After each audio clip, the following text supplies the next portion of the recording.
Hello, Marco again, and in this month's video I am going to do a review of the Splatoon fanfic Shadow Spectrum by the writer of Sirius. If for those of you who actually watch my videos and recognize that name, it is because I recommended the prequel to the story, Grayscale, 4 months ago in my second fanfic recommendations video. And this time I can actually show you pictures of how the characters look, because I found out that this writer also has a DeviantArt account and that he has drawn his own OCs. So let's start with the summary of the story. The story starts sometimes after the events of Grayscale, with 2 Octarian salvage workers, one of them a woman named Anastasia, who gets bitten by a weird creature that turns her into a vampire. And from there things go totally wrong. She infects her co-worker Michael and goes on a blood-sucking rampage in Inkopolis, and with suggestions she gets from voices in her head, she is planning to raise Dracula from the dead so that he can raise his army and take over the world. Now a group of highly trained Octarians named Kraken Squad and many other characters, one of the many problems I'm going to talk about in this review, with the help of love and awesome weapons, like a freaking space laser, must stop her from raising Dracula from the grave and sucking the world dry. Now my opinions about this story, and I must say this story is quite good but has some serious problems that I'm going to talk about. But first some positives. This story has well-written action scenes, like the scene where the character Cersei must cut down her squad with a chainsaw because they have turned into vampires, or the all-out brawl in the middle of Inkopolis suburb.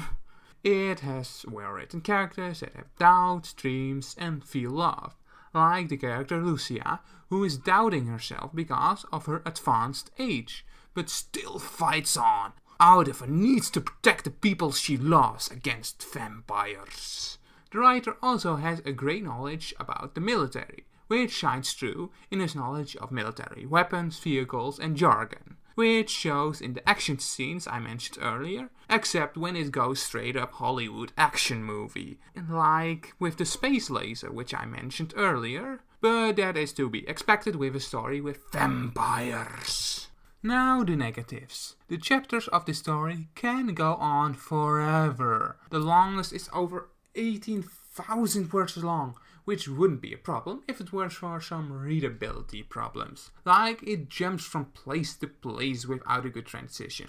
Like in chapter 4, when they go from Anastasia and Dracula discussing in his tomb, straight to Marina and Pearl with their mission in the Arctic. A good solution for this would have been if the author did something like they do in some movies or series, where when they go to another location they write the location and time in the upper part of the screen like this. Or if he wanted to be lazy, he could have written line break between those parts. Another problem is with the characters.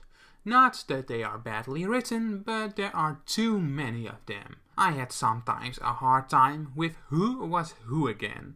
But there is one character with who I have a problem, and it is one of the main characters, Calibri. This character is getting her feet in Mary Sue territory, and it shows. She is kinda overpowered with all the powers that she has, is a little bit too beloved with the characters of the story, because almost all the factions in the story want her, and she is one of the most important characters, while she isn't that great of a character herself. My tip for this character is that if the writer wants to salvage her, he should rethink her, because I think she is still salvageable. And my last complaint, something more personal, is that the story contains a little bit too much fluffy scenes. Fluff is kissing, cuddling and other lovey-dovey stuff, and I am just not a big fan of fluff. And I think it feels weirdly out of place in the story, with a story with vampires and blood and slaughter and that stuff. But those were all the problems I saw in the story. This is quite a good story, even with its serious flaws. It is still worth reading for the action scenes and the interesting characters. And if the writer is willing to listen to my tips about transitioning and implementing it, it would be a much more readable story. I hope you liked this video, and please like and subscribe, and if you subscribe, click on the bell icon, it helps me a lot and it notifies you when I have a new video. And also share this video on social media.